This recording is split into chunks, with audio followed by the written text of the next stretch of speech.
험난한 중고 차이를 하면서 가장 기분 좋은 일이 있다고 하는데요. 오늘 표정이 좋아 보이는 영범 씨에게 물어보겠습니다. 지금 저는 점검을 가고 있는데요. 오늘은 이전에 구입하셨던 분의 소개로 다른 분이 차량을 구입하신다고 하셔서 점검을 나가고 있습니다. 그러면 소개도 많이 해주시는 편이에요?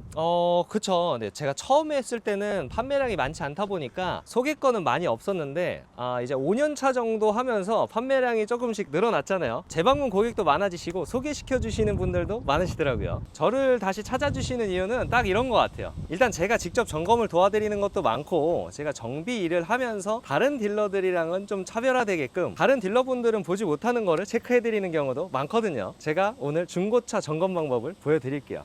시운전 리프트 점검까지 해주다 보니 다른 업체와 차별화된 모습의 영범 씨를 다시 찾아준다고 하는데요.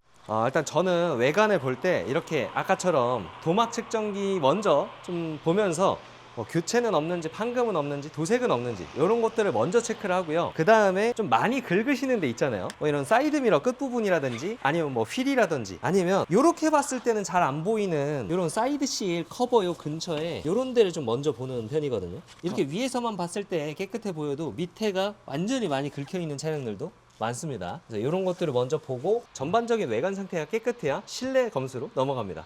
그러던 도중 영범 씨 눈에 띄는 게 발견됐는데요. 이거는 기스인 줄 알았는데 기스가 아니라 뭐가 묻은 거였네요. 이런 거는 이따가 다 확인한 다음에 제가 떼드릴 수 있습니다. 아무래도 비대면 검수든 직접 이제 고객님이 오시든 이런 것들을 다 알려드려야 계약하고 나서도 나중에 서운해 하실 일이 없겠죠. 오늘 영범 씨의 중고차를 고르는 비결 제대로 알아볼 수 있겠네요.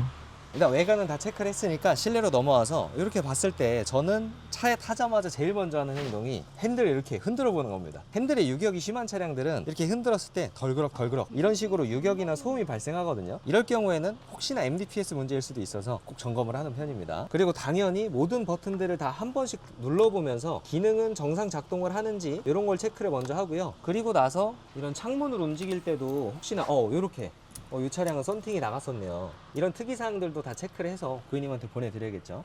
이번에는 이런 썬팅이 특이사항이 있었지만 윈도우 모터가 안 좋았을 때는 내려가는 속도나 올라가는 속도가 속도의 차이가 있을 수도 있고요. 아니면 올라가면서 소음이 발생될 수도 있기 때문에 이런 특이사항으로 다 체크를 합니다. 그리고 이 차량은 이렇게 좀 밝은 계열의 시트다 보니까 혹시나 때가 많이 껴있진 않은지, 청바지 많이 입으셔가지고 이염이 있진 않은지, 아니면 시트 상태는 어떤지 이런 것들도 전반적으로 체크를 해야 되고요. 이게 앞좌석뿐만 아니라 뒷좌석도 비교적 깔끔하긴 하지만 뒷좌석도 지저분하게 쓰는 경우가 있기 때문에 이런 것도 꼭 확인을 하는 편이에요. 트렁크도 한 번씩 열어서 이게 험하게 쓴 차량인지도 체크를 해보면 되는데요. 저는 꼭 이렇게 트렁크 플로어까지 들춰내서 안쪽을 확인하는 편입니다.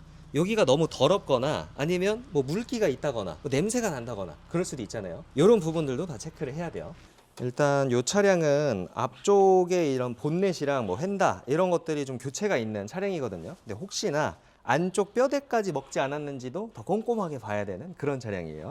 안쪽 뼈대는 이제 여기가 사이드 멤버, 인사이드 패널, 저쪽에 휠하우스 이렇게 있는데요. 이런 것들을 사람 손으로 만진 흔적이 있는지 꼭 체크를 해봐야 됩니다. 그리고 이렇게 엔진룸을 보면서도 고질병이 있는 차량들은 꼭 체크를 해봐야 되는데요. 엔진오일 감소 이슈가 있는 엔진이다 보니까 아무리 개선이 된 엔진이라고 하더라도 이렇게 엔진오일 양은 꼭 한 번씩 체크를 해주셔야 되고요. 차량마다 누유가 잘 되는 고질병인 부위도 있겠지만 고질병 부위가 아닌 곳도 로칸 카바라든지 체인카와 캠 캐리어, 헤드 가스켓, 오일팬 이런 데가 누유가 있는지는 기본적으로 살펴줘야 됩니다. 전반적으로 컨디션이 괜찮은 편이라 일단 시운전을 나가보도록 하겠습니다. 가시죠.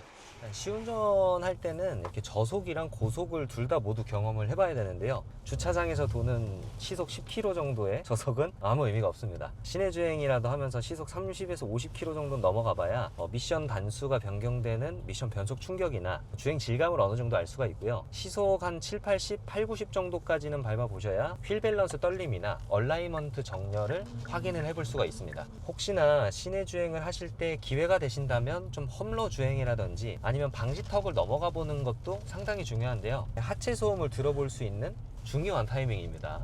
깨끗한 길만 주행하면 하체 소음이 나질 않거든요. 구입 후에 일상 주행을 할 때 하체 소음 때문에 고통을 받으실 수도 있습니다. 꼭 시내 주행하실 때는 여러 가지 경우의 수를 다 보셔야 돼요. 방지턱 넘기, 저속 주행, 고속 주행 모두 다 해보셔야 됩니다. 그리고 지금 이 차량처럼 연식이 어느 정도 짧은 차량들은 대부분 안전장치 옵션들이 기본으로 들어가 있는 경우가 많거든요. 스마트 크루즈 컨트롤, 차선 유지 보조, 후측방 감지 센서 이런 것들도 주행을 하면서 작동은 잘 되는지 문제는 없는지 확인을 해보셔야 됩니다. 와, 네. 오. 스마트 크루즈 컨트롤로 제동을 한 겁니다. 그럼 이 차량은 전방 추돌 방지 경보랑 그리고 스마트 크루즈 컨트롤 이런 건 잘 된다는 거죠. 위험하게는 하지 말고 어느 정도 기능 테스트는 해보셔야 돼요. 일단 이렇게 리프트를 띄웠을 때는 언더커버를 제거를 해야지 엔진이나 미션, 누유나 누수 있는 걸 더 확실하게 볼 수가 있겠죠. 바로 제거해 보도록 하겠습니다.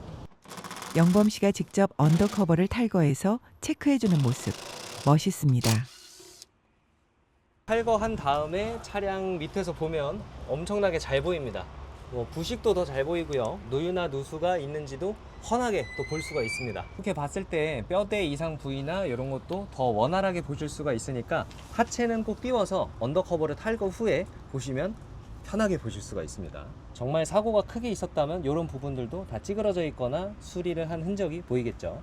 이렇게 매일 이렇게 점검하면 힘들 것 같아요. 저는 힘들기보다는 이 일이 너무 즐겁습니다. 매일 새로운 차량, 매일 새로운 고객님들과 매일 새로운 고객님들을 만나면서 재미를 느끼고 있고요. 어떻게 항상 즐거울 수가 있어요? 일단 맨날 즐거우니까 이렇게 웃고 있는 거고요. 저는 새로운 차량을 만나면서 이 차량은 무슨 문제가 있을까? 얼마나 또 차량 상태가 괜찮을까? 이런 기대를 하면서 항상 차량을 검수를 하거든요. 그리고 괜찮은 차량을 찾아서 계약을 할 때 고객님이 만족하시면서 가시는 것도 너무 큰 힘이 되고요. 또 지인분들에게 소개를 해줘서 방문 주시는 경우, 그런 경우에 정말 큰 힘이 되고 너무 행복합니다. 손님들한테 평소에 어떤 마음으로 응대를 하고 있나요? 사실 제 차를 고르는 기준을 가지고 안내를 해드리고 있고요. 우리 업체에 한번 와주시면 다른 업체랑은 확실히 다르구나, 이곳으로 무조건 가야겠다 라고 생각이 드실 만큼 좋은 업체가 될 수 있도록 하는 마음으로 일을 하고 있고요. 실제로도 그렇게 될 겁니다. 지켜봐 주십시오. 영범 씨의 각오 잘 보았고 앞으로도 영범 씨의 중고차 딜러 도전기를 응원합니다.